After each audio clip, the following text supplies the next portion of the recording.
Assalamualaikum warahmatullahi wabarakatuh. Alhamdulillahirabbil alamin wassalatu wassalamu ala asyrafil anbiya'i wal mursalin wa ala alihi wa sahbihi ajma'in amma ba'du.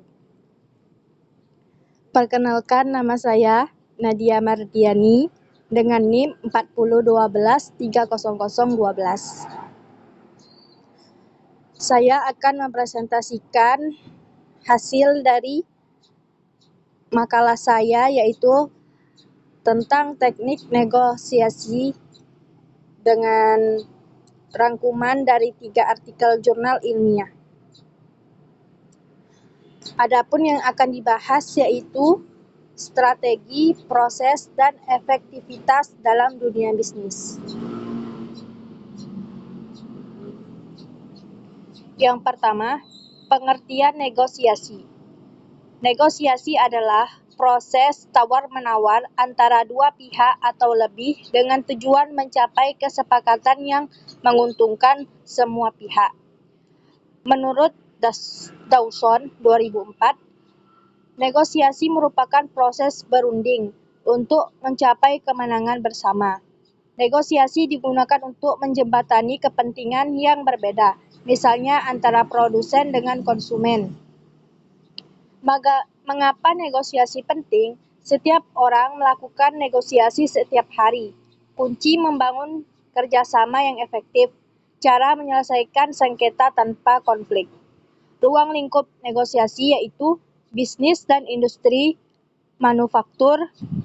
Yang kedua, pengadaan, distribusi, dan kontrak. Yang ketiga, kehidupan pribadi dan profesional. Adapun tahapan proses negosiasi. Yang pertama yaitu perencanaan.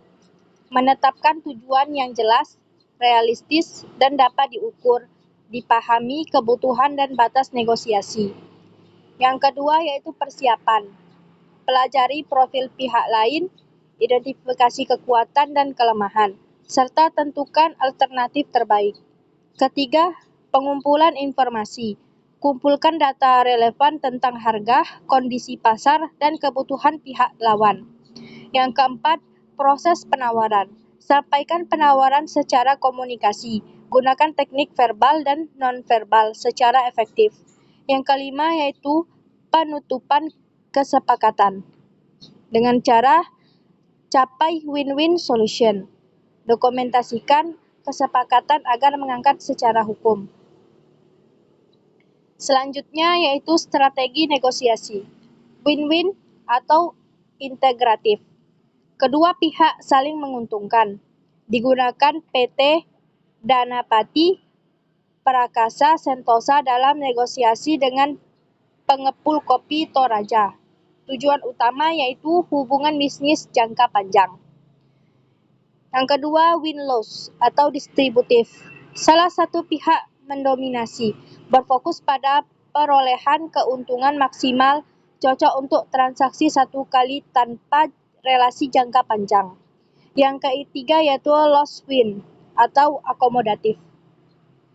Salah satu pihak mengalah demi menjaga hubungan atau mendapat keuntungan tidak langsung di masa depan. Keempat, kompromi, yaitu kedua pihak memberikan konsesi, tidak ada yang menempatkan semua keinginan, namun kesepakatan tetap tercapai secara adil. Selanjutnya, teknik komunikasi dalam negosiasi. Komunikasi verbal.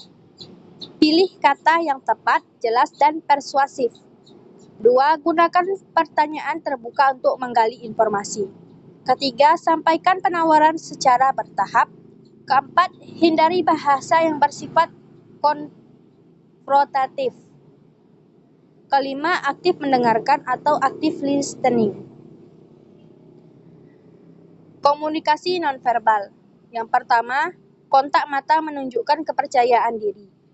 Kedua, postur tubuh terbuka membangun kepercayaan. Ketiga, nada suara dan kecepatan bicara yang tepat. Faktor kunci negosiator efektif. Yang pertama, persiapan matang. yaitu pelajari profil lawan, tetapkan BATNA atau Best Alternative to a Negotiated Agreement, yang itu empati dan fleksibilitas.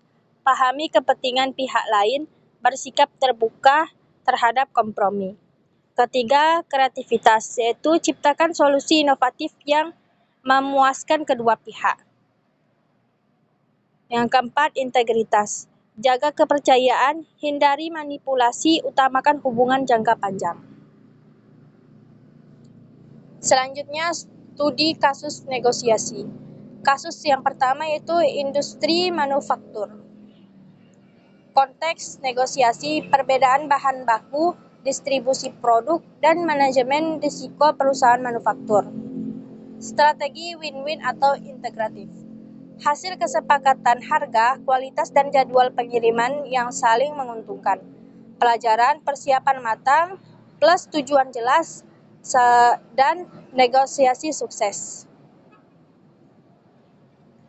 Kasus yang kedua yaitu Trading Kopi Toraja atau PT DPS.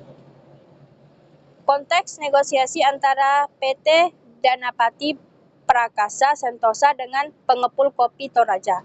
Tahapan yaitu perencanaan, lalu persiapan, kemudian pengumpulan informasi, dan penawaran, selanjutnya penutupan. Adapun strateginya yaitu integratif, bagi hasil atau profil sharing. Hasil hubungan bisnis jangka panjang yang saling menguntungkan. Yang terakhir yaitu kesimpulan. Negosiasi adalah proses fundamental yang melibatkan minimal dua pihak untuk mencapai kesepakatan saling menguntungkan dalam bisnis maupun kehidupan sehari-hari. Proses negosiasi terdiri dari 5 tahap yaitu perencanaan, persiapan, pengumpulan informasi, proses penawaran, dan penutupan kesepakatan. Ketiga, komunikasi efektif adalah kunci mencakup aspek verbal dan nonverbal. Negosiator yang baik mampu persuasi, mendengar aktif, dan bersikap empati. 4. Strategi win-win atau integratif, yaitu direkomendasikan untuk membangun hubungan bisnis jangka panjang yang produktif dan berkelanjutan.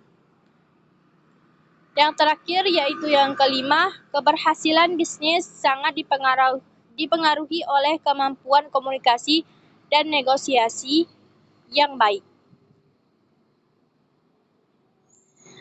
Baik, cukup sekian dari hasil presentasi saya. Mohon maaf bila banyak kekurangan dan kesalahan. Saya akhiri dengan wassalamualaikum warahmatullahi wabarakatuh.